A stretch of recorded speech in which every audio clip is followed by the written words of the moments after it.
देखो बेटा, column A और कॉलम बी है ना। वृत्त की परिधि, तो वृत्त की परिधि का सूत्र है 2πr। वृत्त का क्षेत्रफल परिधि के द्वारा, वृत्त की परिधि के द्वारा जितना स्थान घेरा जाता है वह वृत्त का क्षेत्रफल कहलाता है। और वृत्त के क्षेत्रफल का सूत्र है πr²। r is a radius, pi का मान 22/7 होता है। चाप की लंबाई, तो चाप की लंबाई की बात करें हम, तो ये एक चाप है ए और बी, तो इस चाप की लंबाई हमें ज्ञात करना है और ये इसकी त्रिज्या है और ये भी इसकी त्रिज्या है। तो ए बी का मान हमें निकालना, चाप की लंबाई हमें निकालना है और चाप की लंबाई का सूत्र होता है 2πr θ/360। 2πr θ/360। त्रिज्या खंड का क्षेत्रफल πr²।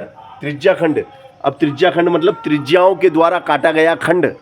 तो ये एक त्रिज्या AO और एक त्रिज्या OB, ये दो त्रिज्याएं हैं और इन दोनों त्रिज्याओं के द्वारा एक जो खंड कटा है, इस वृत्त में से एक टुकड़ा काटा गया है जिसे हम त्रिज्या खंड कहेंगे, वो ये रहेगा। और इस त्रिज्या खंड का क्षेत्रफल हमें निकालना है, तो वो त्रिज्या खंड का क्षेत्रफल हो जाएगा πr² θ/360।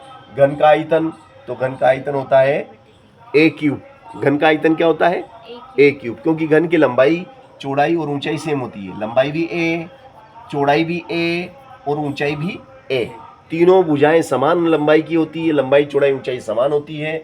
घन आप लोगों ने अच्छी तरह से देख रखा होगा, ये आपका घन इस टाइप का होता है, ये इस टाइप का जो होता है वो आपका घन होता है, जिसमें लंबाई चौड़ाई सेम होती है, जिसकी लंबाई चौड़ाई सेम होती है ना। और घन का संपूर्ण पृष्ठ, घन में कितनी फलक होती है? 6 फलक होती है। भाई घन में कितनी फलक होती है? 1 2 3 4, है ना। अगल बगल में 4 तो दीवार होती है, 4 दीवार होती है, एक छत होती है और एक फर्श होता है, तो 6 फलक होती है, तो ये 6। और इसकी फलकें किस आकार की होती हैं?